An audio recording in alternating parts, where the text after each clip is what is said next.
El Señor siempre tiene una palabra que darnos, siempre tiene un mensaje que darnos a todos.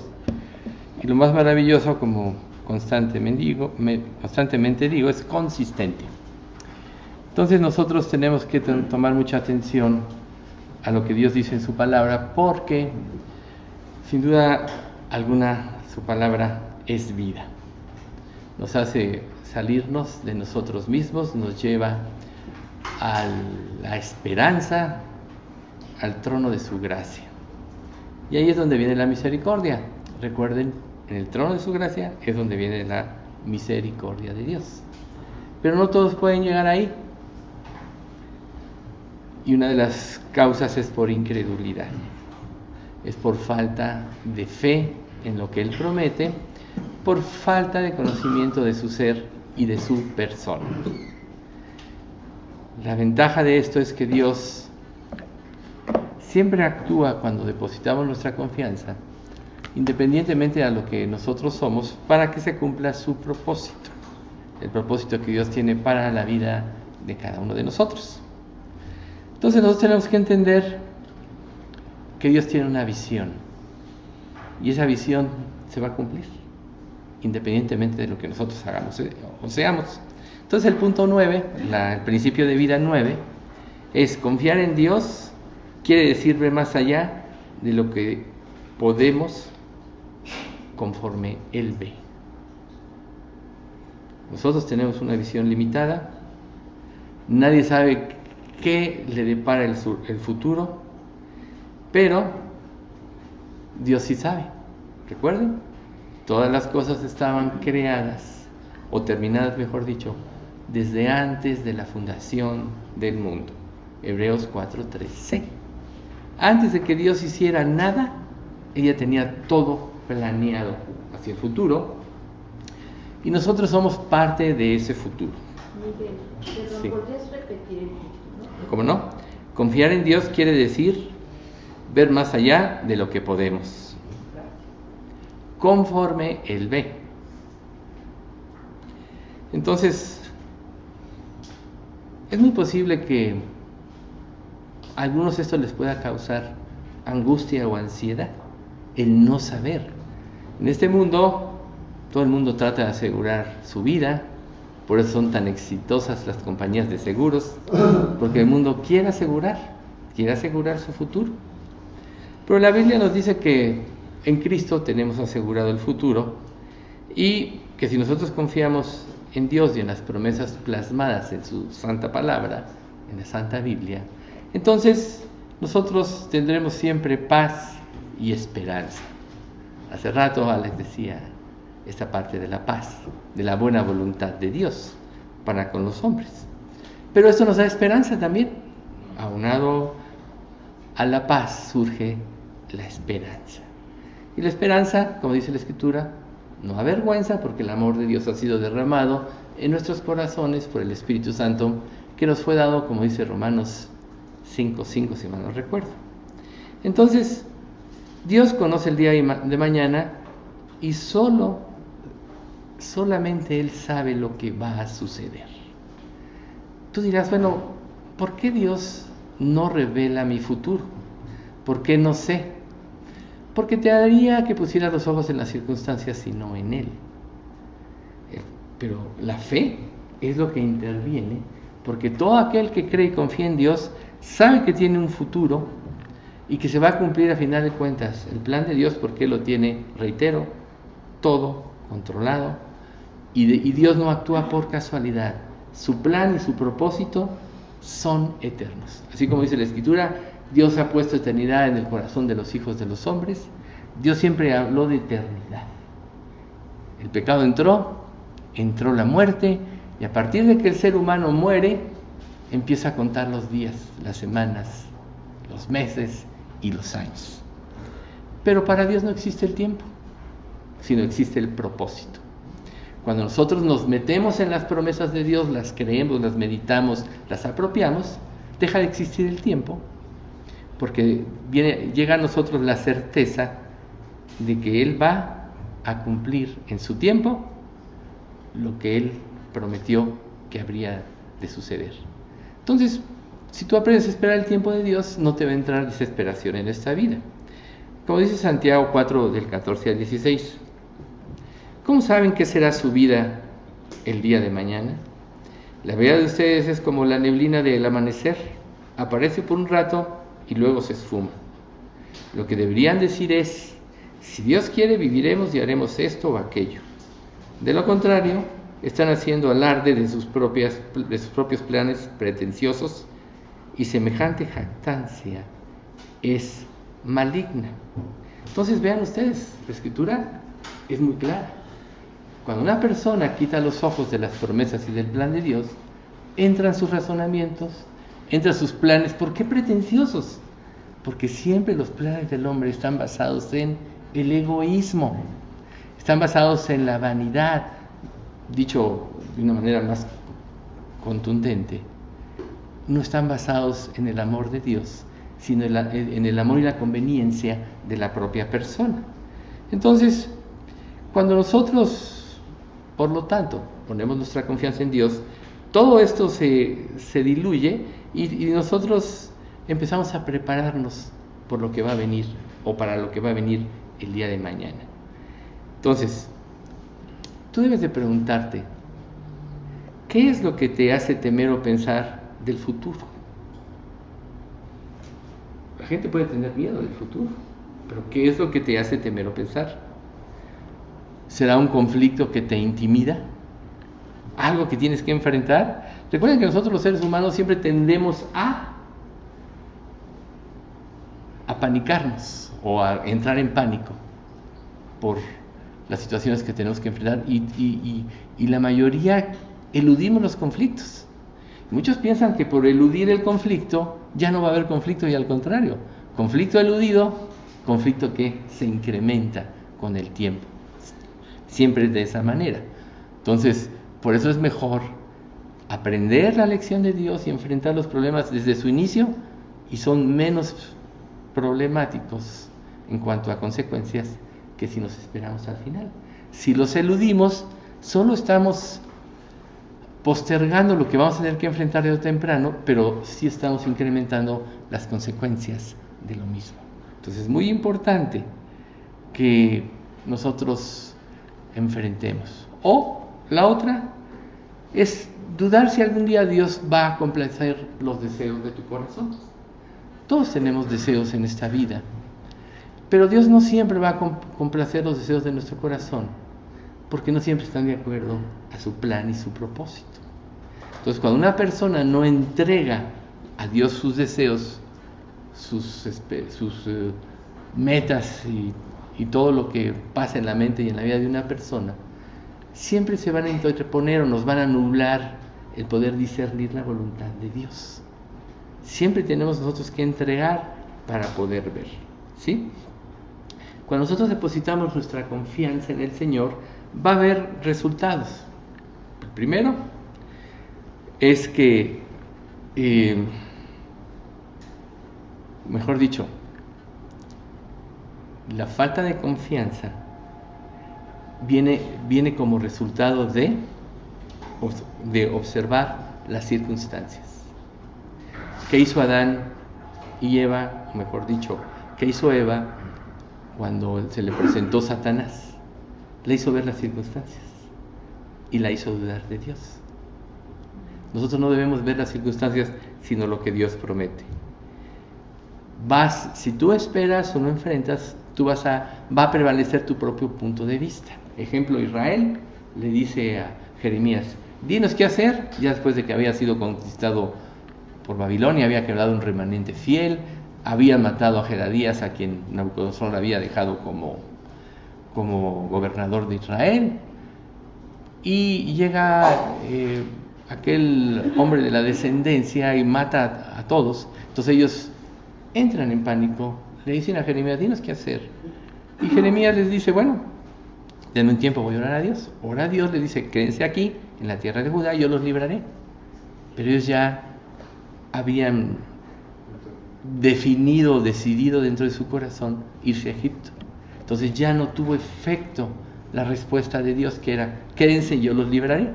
Se fueron a Egipto y después Nabucodonosor conquistó Egipto. pero lo más grave fue que Dios veló de ellos la palabra de Dios. Entonces, otra causa que nos hace ver las circunstancias es que nosotros no nos sentimos merecedores o acreedores de que Dios cumpla en nosotros su propósito o sus promesas. Y generalmente esto viene por mala conciencia. Una persona viene a Cristo, delante de Dios ya es perfecto. Recuerden, estas cosas os escribo para que no pequéis, y si alguno hubiera pecado, abogado tenemos para con el Padre, a Jesucristo el justo. Una vez que tú te identificas con Cristo, Él siempre va a estar como tu abogado.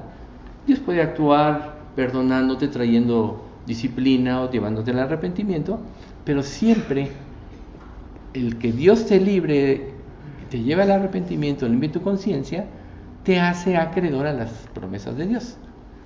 Aunque Dios no cambia, tú sí lo puedes sentir. Entonces, esto precisamente trae como consecuencia también desconfianza en el amor de Dios, que es el siguiente punto. Recuerden, el principio del pecado es la falta de confianza en el amor de Dios. Tomas tu vida en tus manos y cometes errores que Dios te quería librar. Entonces, la desconfianza en su poder infinito para solucionar cualquier cosa y cualquier problema es precisamente donde nosotros tenemos que arraigarnos, y no en la vista de nuestros ojos. Nuestros ojos siempre van a ver las circunstancias, y lo más grave es que Satanás va a tomar nuestra duda para poder alejarnos de Dios, para hacernos desconfiar del amor de Dios y alejarnos de Dios. Entonces no permitan ustedes eso. Por lo cual nosotros tenemos que aprender a desarrollar nuestra confianza en Dios. Y otra vez decíamos aquí en el estudio que el ser, no sé si en este estudio de los miércoles, que el ser humano por naturaleza es desconfiado. Por naturaleza es desconfiado. ¿Por qué? Porque ha sido engañado y defraudado desde sus padres, sus amigos, etc. La vida no lo ha tratado como él quería. Recuerden, cuando nosotros somos adolescentes, jóvenes, nos hacemos muchos planes y nunca las cosas resultan como nosotros planeamos en nuestra época de la vanidad, como dice Eclesiastés. Sin embargo, desarrollar nuestra confianza en Dios va a ser producto de conocer, meditar y apropiar. Conocer sus promesas, meditar en ellas hasta que sean una realidad en nuestra vida y apropiarlas.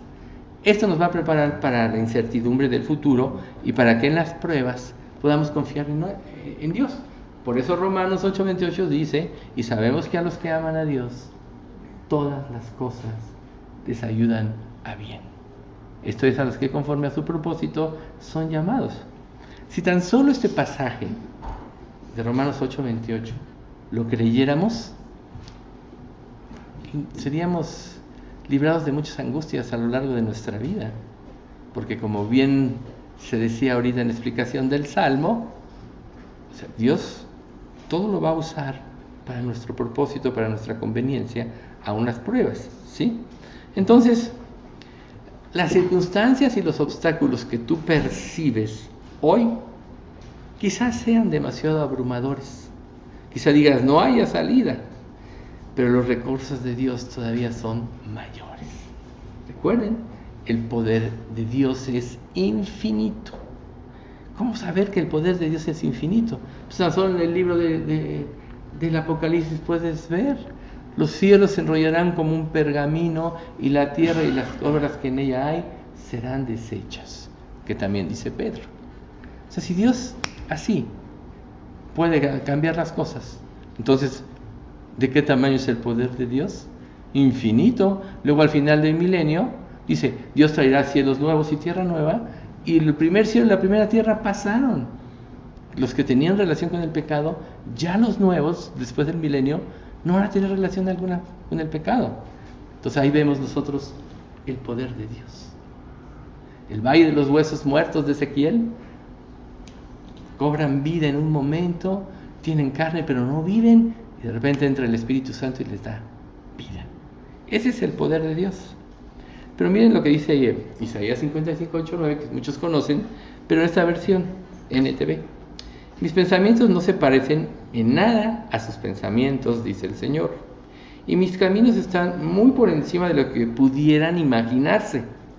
Pues así como los cielos están más altos que la tierra, así mis caminos están más altos que sus caminos, y mis pensamientos son más altos que sus pensamientos.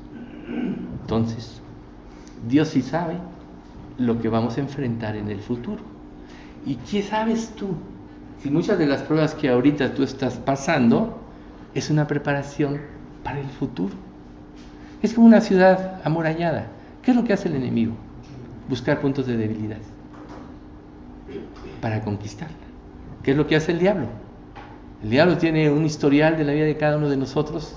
No es omnisciente, no es omnipresente, no es como Dios que está en el corazón de un creyente y sabe todo lo que hay dentro de su espíritu, pero sí lo está observando para ver cuáles son sus debilidades. Por ejemplo, Adán y Eva.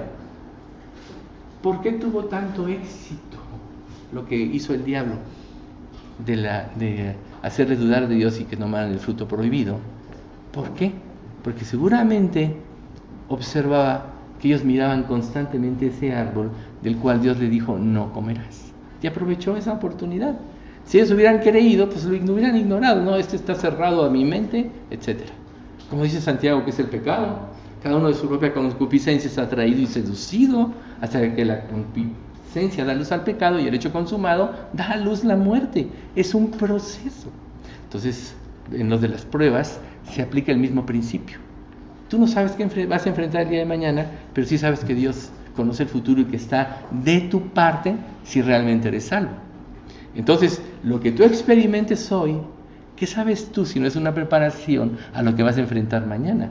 Si Dios no le interesaras, no te prepararía, te sorprendería el mal y serías vulnerado. Pero mire, por eso es importante que nosotros desarrollemos un compañerismo con Dios, no nada más de leer la Biblia externamente y que vemos a Dios como un ser ajeno. Si ya te convertiste, Dios está dentro de ti. ¿Qué mayor compañerismo quieres tú? No puede haber un compañerismo mayor, pero tienes que fomentarlo y desarrollarlo. Miren lo que dice el Salmo 25:14. Ser amigo tuyo, oh Dios, es privilegio de quienes te honran. Solo con ellos compartes los secretos de tu pacto. ¿Ven ustedes? Qué hermoso.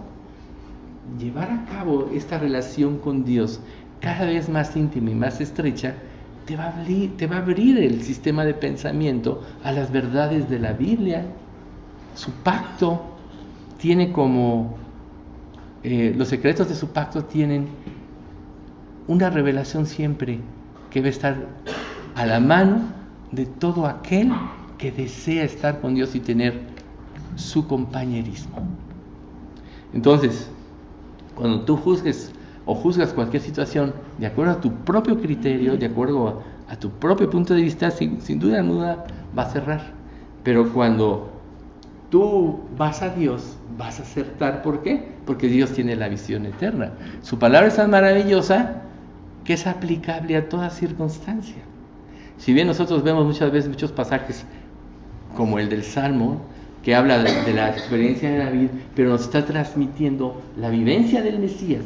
Entonces nos podemos ver que la profundidad de la palabra es del tamaño de Dios, infinita, y que los tesoros del conocimiento y de la sabiduría que están escondidos en Cristo, como dice Filipenses 2:2, los tesoros de la sabiduría y del conocimiento están a la mano de todo aquel que dispone su corazón para hacer la voluntad de Dios.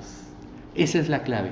Cuando tú vas a Dios y quieres tener una relación, puedes acercarte a Él para que solucione tus problemas, puedes acercarte a Él para que te dé dinero, puedes acercarte a Él para que te haga feliz, para que cumpla tus vanidades ilusorias. Pero esa es una manera errada de acercarse a Dios. La manera verdadera de acercarse a Dios es acercarte para hacer su voluntad. Como Jesús mismo lo dijo. En el rollo del libro está escrito de mí, y aquí vengo yo para hacer tu voluntad. Quita lo primero para establecer lo segundo. Lo primero es tu propia voluntad. Lo segundo es vivir para hacer la voluntad de Dios. Y ahí está la clave de la revelación de Dios. Pero si tú usas tus propios recursos y tus propios métodos y tus propios pensamientos, quiere decir que estás hablando desde un punto de vista humano. ¿Y no acaso dice la Biblia en 1 Corintios 2 que nosotros tenemos la mente de Cristo? Un hijo de Dios ya no puede tener el sistema de pensamiento que tenía cuando no era hijo de Dios. Si tú no puedes cambiar tu sistema de pensamiento, la evidencia es que no eres hijo de Dios, porque desde el momento en que tú eres regenerado o vuelto a nacer, Dios te da la mente de Cristo. Y tú tienes que desarrollar ese pensamiento. Entonces vamos nosotros a ver, por ejemplo, el caso de Elías. Elías pues huye de Jezabel cuando mata a los 250 profetas de Baal y tiene éxito en su hazaña, en su empresa, pero después le manda a decir Jezabel: así me hagan los dioses y aún me añadan, si hoy no estarás tú con ellos, muerto prácticamente. Entonces Elías sale despavorido, huyendo. ¿Y cuál era el sistema de pensamiento de Elías? Pensaba que él era el único fiel. Entonces, cuando pues, se da cuenta de lo que él es, pues él dice: ya basta, Dios, quítame la vida, pues no soy mejor que estos. Sin embargo, Dios lo alienta cuando le dice: pues me he doblado 7,000 hombres que no han doblado sus rodillas delante de Baal. O sea, el primer error, Elías ve desde su propio punto de vista, a pesar de haber sido usado grandemente por Dios, pero no ve el punto de vista de Dios, que Dios siempre tiene un remanente fiel, que Dios puede hacer levantar hijos a Abraham de estas piedras, que Dios puede traer mucha gente a su iglesia por un corazón dispuesto verdaderamente. Entonces, nosotros podemos cerrar en nuestra visión, pero ¿cuál fue la respuesta de Dios? Dios no le dijo: oye, Elías, mira qué incrédulo eres, no eres merecedor de todo lo que yo te he confiado. No le dijo eso. ¿Saben qué hizo? Primero le dio una comida para que recuperara sus fuerzas. Comió y se durmió. Luego le dio otra comida para que él llegara hasta el monte Horeb, al monte de Dios, que es el mismo que Sinaí. Horeb en judío, Sinaí en nuestro idioma. Entonces, pero en el monte de Dios se la revela totalmente. Claro, nadie puede ver a Dios y vivir, pero pudo sentir su presencia y aún ver su costado. Entonces, vean ustedes qué importante es confiar en que Dios realmente va más allá de lo que nosotros creemos o pensamos. Entonces, esa relación, después de la revelación, pues trasladó a Elías a otro tipo de mundo, podríamos decir. Y Dios le hace saber, porque solo ha ocurrido precisamente en el caso de Elías y de Enoc, que fue llevado al cielo sin morir. Imagínense ustedes, qué testimonio tan grande. Pero Dios también le dijo, a lo mejor Elías dijo: ¿y si me voy entonces quién va a seguir? Dios le manda a Elías a Eliseo, su sucesor. Entonces nosotros vemos que Eliseo lo manda a llamar: deja que vaya a enterrar a mi padre. Y le dice él: pues ahora sí que ¿quién te está diciendo que vengas, no? Pero pero el llamamiento de Elías no fue un llamamiento de Dios. Entonces Eliseo va, mata sus bueyes con el arado, con toda la madera de su arado, hace una hoguera y lo sacrifica a Dios y le da de comer a la gente. Y luego se va a seguir Eliseo. Eliseo tenía en mente a Dios también. Y gracias a eso, nosotros vemos que la plena confianza en Dios hace que Dios revele su voluntad. Pero para tener esa confianza, o la evidencia de esa de esa confianza en Dios, es una plena convicción de que lo que Dios promete lo va a cumplir. Esa es la confianza en Dios. Plena convicción de que lo que Dios promete lo va a cumplir. ¿No acaso hemos dicho que la vida cristiana es una vida de convicciones? ¿Alguna vez a alguien aquí se le ha obligado a hacer algo? Como lo hacen en otras iglesias. Tienes que hacer esto, tienes que hacer lo otro, tienes que hacer aquello. Como dice Colosenses, no manejes ni gustes ni aún tocas. Todo en conformidad de mandamientos y doctrinas de hombres, cosas que todas se destruyen con el uso. Es lo que te dice Colosenses en el capítulo 2. ¿Ven ustedes? No. Si no hay convicciones que te lleven a cambiar y se te impone algo, vas a fracasar. Eso es lo que muchas veces el diablo quiere hacer. Meternos en el esquema de cumplir la ley, porque sabe el Satanás bien que nadie puede cumplir la ley. Por eso fueron tan atacadas las iglesias en el primer siglo. Empezaron a vivir la libertad de Cristo, y luego vinieron falsos judíos, cristianos, que querían esclavizar otra vez a la ley a los que se habían convertido aún siendo gentiles. Y Pablo tiene que luchar en contra de ellos, y tan grave se hace el problema que tiene que haber un concilio en Jerusalén para que se determine la actuación de los recién conversos. Y Pedro cayó en un error más adelante. Cuando llegan unos judíos, él ya comía y vivía en esa libertad, y se empieza a retraer y cayó en la hipocresía, y dice Pablo, aún Bernabé fue arrastrado, pero cuando yo vi que no andaban conforme a los principios de la palabra, entonces le dije a Pedro, si tú siendo judío vives como los gentiles, ¿por qué obligas a los gentiles a judaizar? ¿Ven ustedes? Entonces el diablo siempre va a tratar de sacarnos de la gracia y meternos a las obras. Pero si tú confías plenamente en Dios, entonces tú vas a ver, como dice la Escritura, que quien produce el querer como el hacer por su buena voluntad es Dios, haciendo Él en vosotros lo que es agradable delante de Él por medio de Jesucristo. Hebreos 13:21. ¿Ven ustedes? Eliseo creyó esto. Entonces, una cosa muy importante es que las debilidades de los siervos de Dios no tienen nada que ver con que Dios cumpla su promesa. Vemos, por ejemplo, a Jonás, incrédulo, sale huyendo de la orden de Dios. ¿Y qué pasó? Se le fue incrementando los juicios hasta que tuvo que ser tragado por un pez, y cumplió el propósito de Dios. Entonces, cuando Dios tiene un propósito para alguien, va a hacer que lo cumpla. Pero, ¿qué diferencia hay cuando tú haces algo por amor a Cristo y conforme a su voluntad, que a la fuerza? Por ejemplo, Pablo decía, a mí se me ha impuesto el infundir el Evangelio, y ay de mí si no lo cumplo. Pero ¿cuál es mi gloria? Que presento gratuitamente el Evangelio a los gentiles. O sea, Pablo sabía que no podía negar el mandato de Dios. Ahora, para un creyente, el mandato de Dios significa un privilegio de ser. Que Dios te confía algo es un privilegio. Entonces, si tú lo ves de esa manera, siempre vas a responder adecuadamente. Cuando tú no crees en Dios y en sus planes maravillosos, entonces te vas a revelar a su voluntad, como le pasó a Jonás. Entonces, parte de la confianza en Dios es que, a pesar de mí y de mis debilidades, Dios va a cumplir su propósito en mí. Y claro, siempre vean ustedes esta división. Todo esto le sucede al que es salvo, que ya ha sido regenerado y tiene al Espíritu Santo.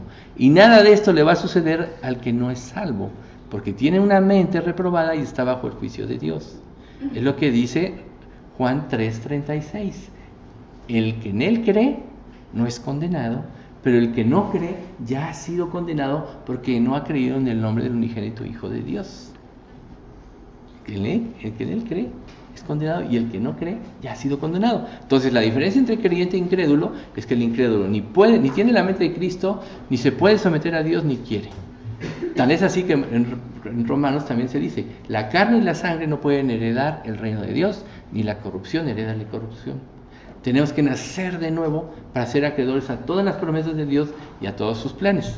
Entonces, siempre me gusta aclarar esto para no entrar en una situación de decir, porque yo asisto aquí, ya soy acreedor a eso. planes, no. Porque yo consagré mi vida a Dios, porque yo de todo corazón quise obedecerlo y le pedí perdón, etcétera, ahora soy hijo de Dios. Eso es muy diferente, solo como una aclaración. Entonces, siempre Dios revela su voluntad, o mejor dicho, va aunada a un corazón dispuesto. Y vamos al caso de Isaías 6:5. ¿A quién enviaré? Creo que es el 5. ¿A quién enviaré? ¿A que les hable a los hijos de Israel? He aquí, envíame a mí. Dios no le dijo, ve Isaías y haz esto. Dijo, ¿a quién enviaré? Porque Él quería que alguien se ofreciera voluntariamente. ¿Por qué? Por su corazón dispuesto. Si una persona no tiene un corazón dispuesto, ¿sabes qué va a suceder? Que a la larga se va a resistir a la voluntad de Dios. Porque si tú no crees en los planes de Dios y en su sabiduría infinita, entonces va a entrar tu manera de ver las cosas. Y te vas a resistir a cumplir los planes de Dios. Ese es un punto muy importante. Entonces, Dios busca corazones dispuestos para hacer su voluntad. Como bien nos lo dice Proverbios 23:26.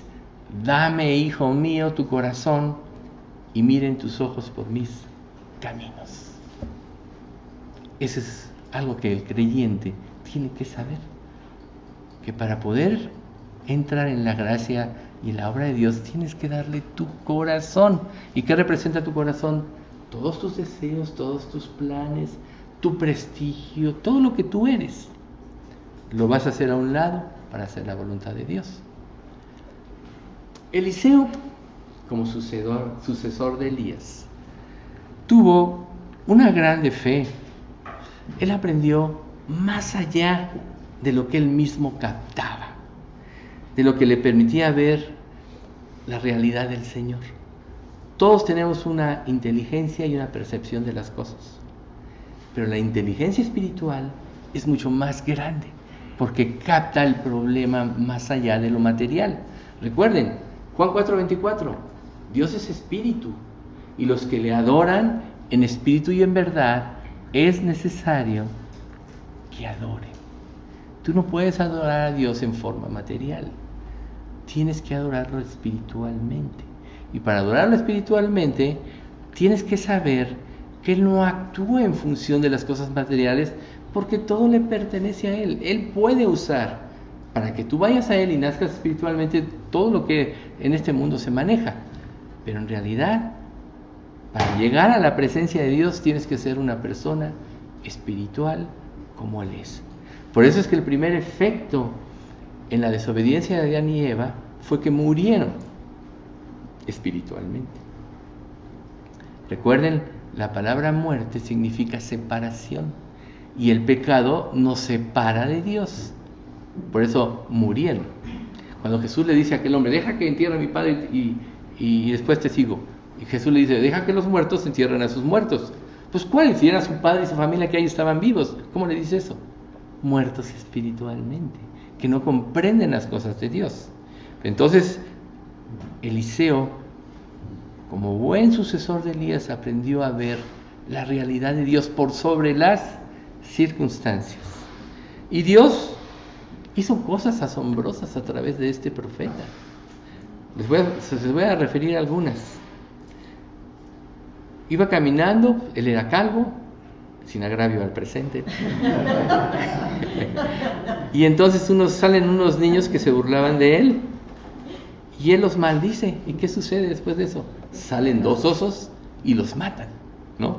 ¿No es esto un milagro? Claro que sí. Luego se presenta una viuda, es que mi esposo murió, estamos llenos de deudas, no tenemos ni para comer. A ver, ¿qué tienes a la mano?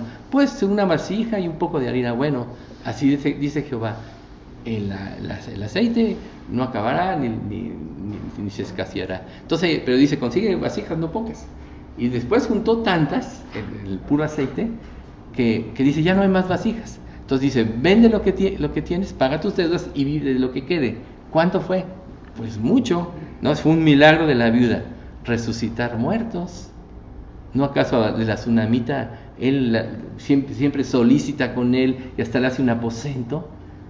Y dice, ¿qué haremos por esta tsunamita? Le dice a su siervo Giesi. No, pues no sé. No tiene inio. Y le dice, el año que viene, estas horas, abrazarás a un niño. Pero luego ese niño enferma y muere. Entonces ella lo va a ver, para no hacer el cuento largo, y Eliseo lo resucita.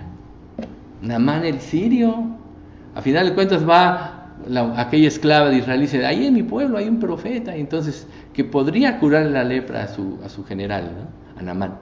Entonces manda el rey de Siria contra este rey, no me acuerdo quién era ahorita, creo que acaba su sucesor. Le dice, oye, sana mi siervo de la lepra. Y este hombre dice, oye, es que yo soy Dios, mira cómo tiene busca ocasión contra mí. Entonces Eliseo le manda a llamar, le manda a decir, mándamelo, que no hay profeta en Israel. Sin embargo, vemos a Naamán el sirio, ve sumérgete 7 veces en el Jordán. ¿Qué no son mejores los ríos Farfar y el otro? No, Señor, le dicen sus siervos, si te hubiera hecho una grande cosa, ¿no lo hubieras hecho? ¿Cuánto más esto? Entonces ahí vemos otra vez el pensamiento de las circunstancias y la fe. Naamán obedece a final de cuentas, lo convence a sus siervos y es sanado de su lepra. Otro milagro. Hace flotar el hacha. Padre, se me cayó el hacha y era prestada. ¿Dónde cayó? Avienta una maderita y el hierro flota. Bueno, ¿qué quiere decir esto? Que este hombre aprendió a ver más allá. ¿Y qué dijo Jesús estando todavía aquí? Lo que yo hago, ustedes lo harán mejor que yo, porque yo voy al Padre. Ese es el tipo de fe que Dios quiere que nosotros tengamos. Esa es la fe que cambia la mente y cambia el corazón. Mientras tú quieras vivir para ti, mientras tú seas egoísta y solo te veas a ti como centro de la escena, nunca vas a poder tener esta fe. Necesitas ver a Dios, necesitas disponer tu corazón, necesitas creerle y Él podrá hacer a través de tu vida muchas cosas, aún resolver problemas que a tu manera de ver son imposibles de resolver. Dice que Jesús le pidió el doble porción. Sí, de su espíritu. Sí. Dios es quien lo cumplió. Sí se lo cumplió. ¿Por qué? Hay un detalle muy importante ahí. Elías le dijo a Eliseo, si tú me ves cuando yo me vaya, te será cumplido, y si no, no. ¿Y qué hizo Eliseo? Perseverancia, no lo dejó. Entonces es un ejemplo de cómo tenemos que acudir a Dios. Si vamos a Él, no te soltaré, como le dijo Jacob, hasta que me bendigas, o si no me bendices. Entonces nosotros vemos que hay mucha falta de fe, pero por falta de creerle a Dios, por falta de prestar atención a Dios cuando enfrentas problemas. Cuando tú enfrentas problemas abrumadores y no prestas la suficiente atención a Dios, los mismos problemas te van a inclinar hacia las soluciones humanas, que nunca traen soluciones de esencia. El objetivo de cada problema en la vida, ¿sabes cuál es? Cambiarte por dentro. Cambiarte por dentro. Si Dios fracasara en su intento y no cambias por dentro, los problemas se pueden presentar bajo diferentes matices, pero vas a tener siempre el mismo problema sobre la misma cosa, ¿no? Muchos te podrán decir, oye, es que tú no tienes voluntad, no haces esto. Claro, ¿quién tiene voluntad para vencer el pecado? Nadie, a menos que Dios forme en él el carácter de Cristo. El carácter de Cristo es lo que Dios forma en nosotros a través de las pruebas. Y las pruebas generalmente hacen que pongamos nuestra atención en Dios como bien, y vuelve a suceder lo mismo. Alex menciona principios en un salmo y nosotros vemos que Dios, a través de su Espíritu Santo, tiene algo que decirnos cada estudio. Yo no digo que siempre van a ser así de aparejados, pero les voy a decir una cosa, y les voy a seguir insistiendo: no dejen de orar cada día, porque Dios ilumina en los estudios lo que se tiene que decir y las enseñanzas que se tienen que dar. Porque si tú a través de un estudio ves respuestas de oración y ves el poder de Dios, eso te va a dar la confianza que te lleve a confiar en sus promesas. Si no hubieran suficientes milagros, no creeréis, decía Jesús, ¿no? Pero los hizo y de todos modos no creían. ¿Por qué? Porque tenían un corazón incrédulo. Entonces, cuando la solución parezca imposible a nuestros ojos, en Dios siempre habrá una solución. Y es lo que nosotros vemos en Elías, lo vemos en Eliseo y en todos los siervos de Dios. No para todos fue grato. Pues Jesús tuvo que entregar su vida en rescate por muchos. Y si lees el capítulo 11 de Hebreos, fueron perseguidos, aserrados, vivieron en cuevas, el mundo no era digno de ellos, pero conquistaron reinos, taparon bocas de leones, sacaron fuerza de la debilidad. Esa es la característica de quien vive por fe.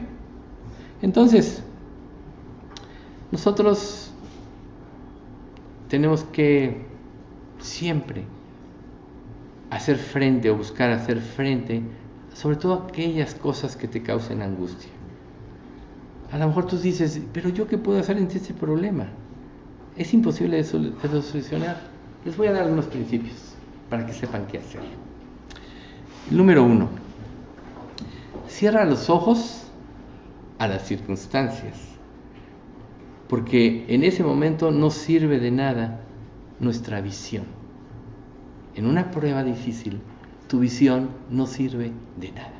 Recuerden ustedes, no tenemos lucha contra sangre y carne, sino contra principados, contra potestades, contra los gobernadores de las tinieblas de este siglo, contra huestes espirituales de maldad en las regiones celestes. Nuestra verdadera lucha es espiritual. Nadie puede vencer a un enemigo que no ve, que es más inteligente y más poderoso que tú, si no es a través del poder de quien ya venció, Jesucristo, del poder de Dios. Entonces, tú tienes que cerrar tus ojos y obedecer. ¿Sí? O sea, ¿el título de qué? ¿Qué puedo yo hacer para eliminar la angustia y hacer la voluntad de Dios? Entonces, tenemos que, dijimos, cerrar los ojos, ¿no? Número 2, olvidarnos de medir la magnitud del problema, basándonos en nuestra capacidad de resolverlo. Porque el enemigo usará nuestros sentidos terrenales para exagerar lo que sucede a fin de desalentarnos. ¿Te das cuenta? El diablo siempre va a tratar de desalentarte de tu fe en Dios y te va a meter los ojos en las circunstancias para que no obedezcas. ¿Qué pasa? O sea, ¿qué es el desaliento? Pues es creer que Dios no va a cumplir lo que promete, o que Dios realmente está ajeno a tu problema y no te va a ayudar. Aquí estamos viendo todo lo contrario. Estamos poniendo ejemplos, ¿sí? Luego, abre tus ojos espiritualmente hablando. Abre tus ojos espirituales y concentra tu atención en Dios. ¿Qué pasa cuando tú quitas los ojos de los problemas y concentras tu atención en Dios? Los problemas toman un matiz diferente, porque en Dios todo está resuelto.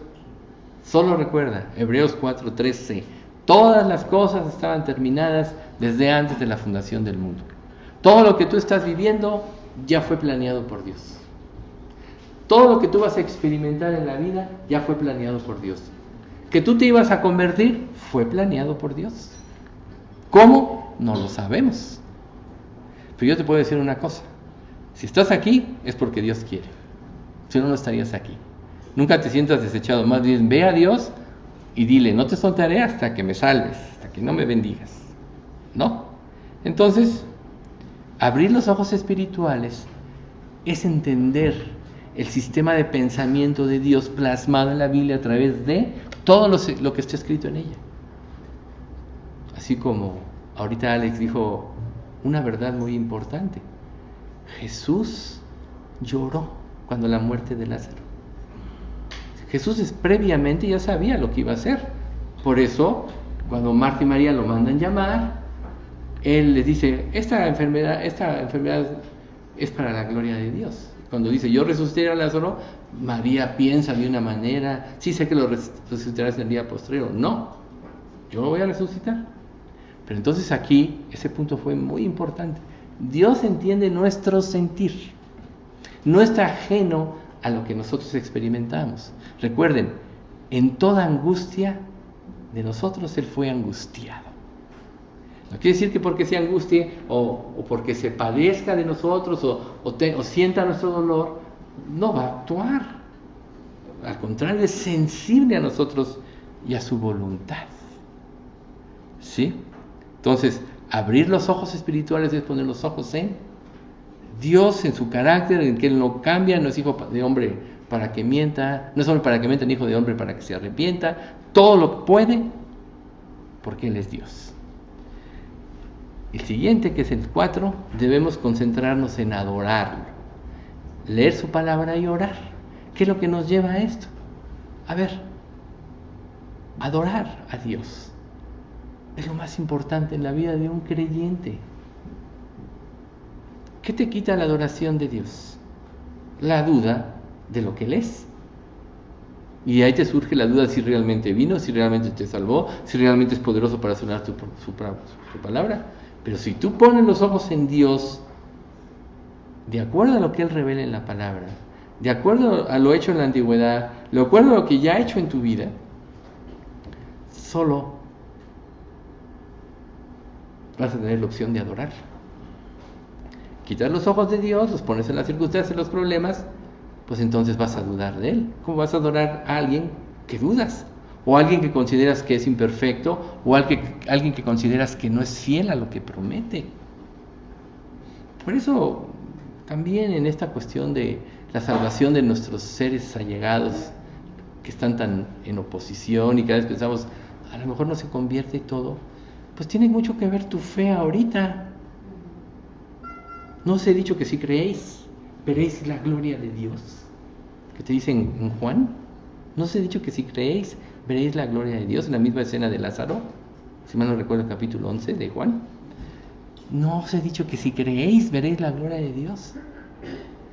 Tener cargo es algo muy importante, pero la fe te da la certeza de lo que se espera. ¿Cómo lo va a hacer Dios? Yo no lo sé, pero yo creo que lo va a hacer. Eso es lo importante. Oración, palabra y oración. La palabra está en las promesas, la oración le da vida a las promesas y eso te lleva a adorar. Por eso es importante. ¿Cómo vas a creerle a alguien que no conoces, que no conoce su carácter?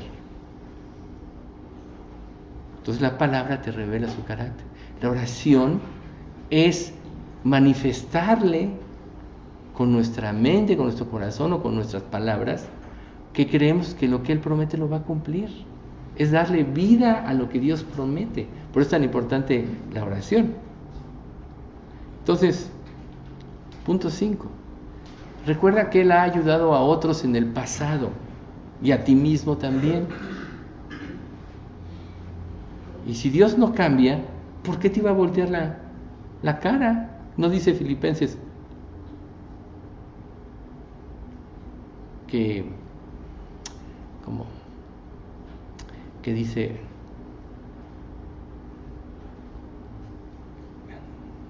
se me fue? Bueno, que Dios es fiel, que Dios no va a cambiar. Si fuéramos infieles, Él permanece fiel. Él no puede negarse a sí mismo. Dios no puede negar su naturaleza porque Dios no puede equivocarse, por eso no cambia. Por eso todo lo que dice es verdad. Entonces tú has visto cómo ha ayudado a otros creyentes, a ti te ha sacado de problemas, quizás no recuerdas que aún en tu vida de incredulidad te pudo sacar de problemas. En mi vida sí lo hizo. Yo recuerdo haberle pedido siendo incrédulo cosas y me las respondió. Y si estando en enemistad Dios me respondió, ¿cuánto más ahora? Yo estoy en los 39 años de creyente y Dios no ha dejado caer ninguna de sus promesas. Siempre ha respondido. Entonces, el último punto 6, agradecerle porque la sabiduría y el poder 6. Agradecerle porque la sabiduría y el poder asombroso de Dios estuvo a la disposición de ellos y también lo está a la nuestra, está a nuestro alcance. agradecerle, eso es la fe, una realidad que para nosotros ya no causa duda. Por tanto, si yo le pido algo conforme a lo que Él promete, aunque no se haya hecho, le puedo agradecer porque sé que lo va a hacer en su tiempo y en forma, de acuerdo a su principio y a su voluntad. Entonces, vean ustedes cómo Dios nos alienta a confiar en Él, nos alienta a vivir por Él. Entonces, cada vez que nos metamos a una prueba, tenemos que recordar, número 1, las victorias pasadas. Las victorias pasadas. Yo creo que sí es mejor, si tienen una duda, álcenme la mano a mí, porque si empiezan a pedirle al compañero, solo se distraen, ¿sí? Con mucho gusto les digo. Pero recuerden, los videos van a estar a disposición pronto y los pueden ver con más calma. Bien. ¿Qué pasaje ampara esto? Salmo 145, del 5 al 7. Meditaré en la gloria y la majestad de tu esplendor y en tus maravillosos milagros. Tus obras imponentes estarán en boca de todos. Proclamaré tu grandeza. Todos cantarán la historia de tu maravillosa bondad, cantarán de alegría acerca de tu justicia. Salmo 145, del 5 a 7, versión NTV. Número 2. Rechaza las palabras de desaliento. Muy importante. Tú puedes estar luchando una prueba y siempre hay el que, en lugar de ayudarte, te hunde. Bien. Ahí está el Salmo 140, del 14 al 16, que dice así: que los que tratan de destruirme sean humillados y avergonzados, que los que se deleitan en mis dificultades retrocedan con deshonra, que su vergüenza los horrorice, porque dijeron: ajá, ahora sí lo atrapamos. Pero que todos los que te buscan se alegren y se gocen en ti, que los que aman tu nombre o tu salvación griten una y otra vez: el Señor es grande. Salmo 40, del 14 al 16. Número 3. Salmo 40, Del 14 al 16, ¿sí, Alex? Por ejemplo, claro que sí. Ya no molestes más al maestro, claro, sí. Entonces, número 3. Reconoce la verdadera naturaleza de la batalla. Salmo 20, del 6 al 8, que dice así: ahora sé que el Señor rescata a su rey ungido, le responderá desde su santo cielo y lo resaltará con su gran poder.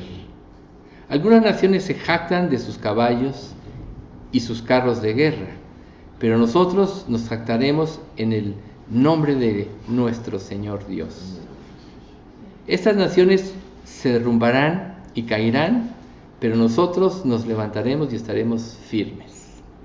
Repito, Salmo 20, del 6 al 8. Perdón, ¿cuál era el título de este punto 3? Reconoce la verdadera naturaleza de la batalla. Gracias, muy hermoso. Punto número 4.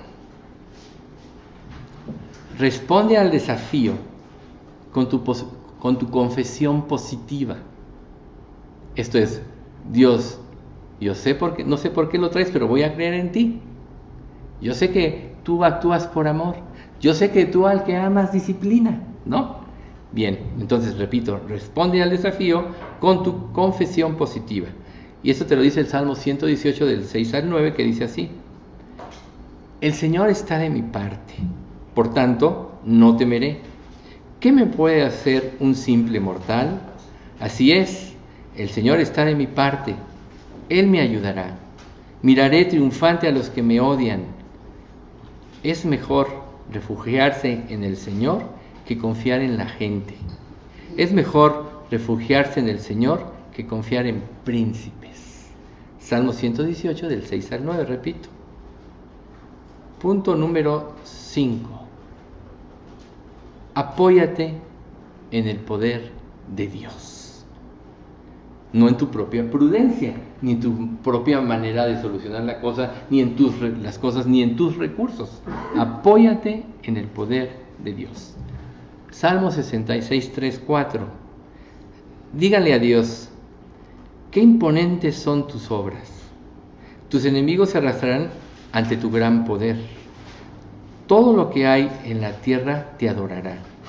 Cantará tus alabanzas aclamando tu nombre con cánticos gloriosos.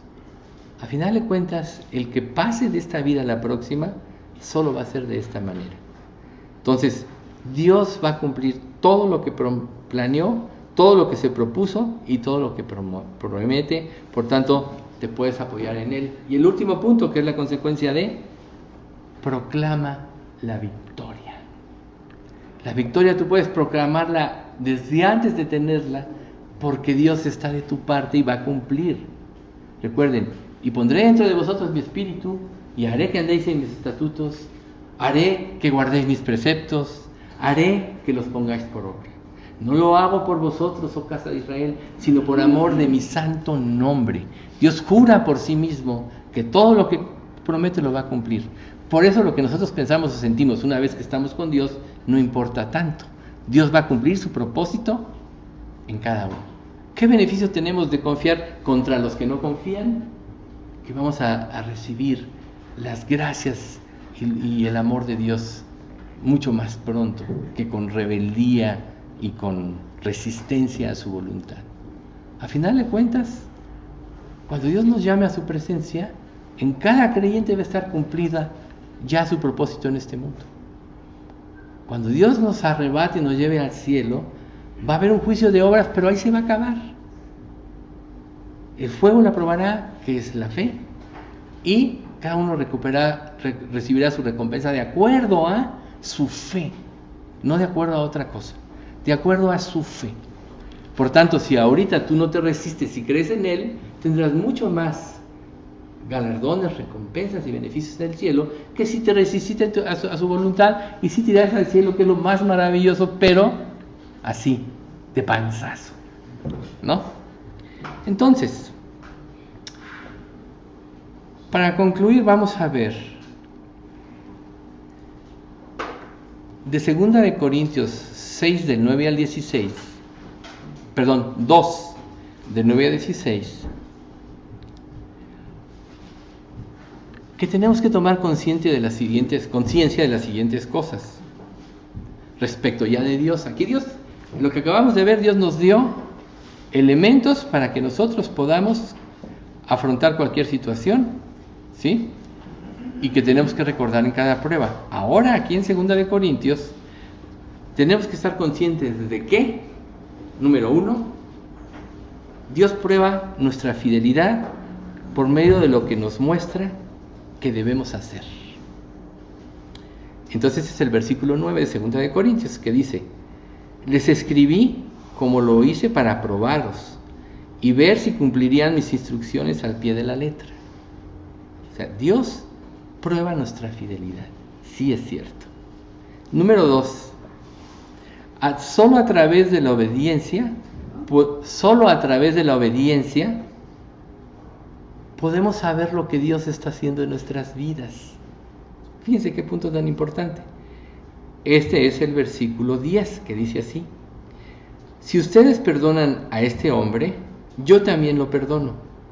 Cuando yo perdono lo que necesita ser perdonado, lo hago con la autoridad de Cristo en beneficio de ustedes. O sea que Dios, todo lo que está permitiendo que pase en nuestras vidas, lo está haciendo en beneficio nuestro. Por eso es la obediencia tan importante. Es como si Dios te quisiera regalar un Rolls Royce, ¿no? Y tú no le crees y optas por el Volkswagen, ¿no? Digo, sin menospreciar un carrito que te lleva para acá y para allá. Solo es la comparación. Entonces, si obedecemos, siempre vamos a comprobar que su voluntad es buena. O ese ejemplo del cheque: toma esta chequera, hijo mío. Solo tienes que ir al banco y cobrar cada cheque cuando necesites. Si nunca vas al banco, ¿cuándo vas a cobrar el cheque? Nunca. Así es cada promesa. Está dada para que la apropiamos, la creamos y modifiquemos nuestra vida de acuerdo a la promesa, no de acuerdo a lo que nosotros creemos y queremos seguir. Siempre nuestra perspectiva y nuestro punto de vista sin la palabra de Dios, sin el Espíritu Santo, es fallida. No trasciende. Pero nuestra perspectiva, de acuerdo a lo que Dios dice en su palabra y lo que va a cumplir, es decir, tú prometes esto, entonces yo modifico mi vida de acuerdo a lo que tú prometes. Si yo dudo que lo prometes, entonces no modifico mi vida de acuerdo a lo que me prometes. Entonces, ¿dónde va a venir la bendición? Si lo que Dios quería era formar a Cristo y transformar tu vida. Y entonces, el pasaje, versículo 11 y 12, para que Satanás no se aproveche de nosotros, pues ya conocemos sus maquinaciones malignas. Cuando llegué a la ciudad de Troas para predicar la buena noticia de Cristo, el Señor me abrió una puerta de oportunidad, pero no sentía paz, porque mi querido hermano Tito todavía no había llegado con un informe de ustedes. Así que me despedí y seguí hacia Macedonia para buscarlo. La paz producida por el Espíritu Santo, que es el punto 3, determinará si estamos en el camino de su voluntad o no, con la inquietud que tenemos cuando erramos, o como la inquietud que tenemos cuando erramos. Es muy importante la paz. Es que no tengo paz en este problema. La pérdida de paz es una evidencia de que te tienes que esperar, porque todavía no conoces la voluntad de Dios plenamente. Cuando tú tienes paz, puedes actuar. ¿Y sabes por qué o cuál es el producto de la paz? ¿O por qué viene la paz? Porque hay armonía entre el deseo de tu corazón y lo que Dios dice. Entonces el Espíritu Santo te da tranquilidad. Cuando no hay armonía entre lo que tú vives y lo que Dios dice, el Espíritu Santo no te da tranquilidad. Lógico, este tipo de paz siempre va a ir de acuerdo a lo dado, los principios dados en su palabra. Número 4. Nuestra obediencia al ordenado por Dios hará que seamos semejantes a Cristo. Y seremos como un grato perfume de esperanza a los que oyen el mensaje. Repito, nuestra obediencia al ordenado por Dios hará que seamos semejantes a Cristo. Y seremos como un grato perfume de esperanza a los que nos oyen. Eso es lo que hace que mucha gente vea la vida de un creyente. Nunca actúa conforme al mundo, ni siente como el mundo, ni vive por las cosas del mundo. Pero tiene paz, tiene amor. El versículo 14 nos dice: así que, gracias a Dios, quien nos ha hecho sus cautivos y siempre nos lleva en triunfo en el desfile victorioso de Cristo. Ahora nos usa para difundir el conocimiento de Cristo por todas partes como un fragante perfume. Cada vez que tú estás lleno de Dios, lleno de confianza en Dios, y compartes el mensaje, le das esperanza a una persona. La persona que nos hace el aseo, yo empecé a darle algunas cosas, a decirle algunas otras y todo. Pero un día ella vio el título y hojeó un libro que estaba leyendo mi esposa. Me dice: oiga, me dice, ¿no me puede conseguir este libro? Le digo: sí, ¿cómo no? Ese libro hablaba del perdón. Total, ya se lo conseguí. Llega y me dice: no, ¿cuánto le debo? No, le digo: nada, ¿cómo crees? Pero le empecé a decir cosas de la palabra. A diferencia del principio, ahora me abría los ojos de una manera, me abría los ojos con esperanza. Cuando estaba muy basada en sus religiones, donde ella vive, son bien religiosos, que hacen eventos y eventos, ¿no?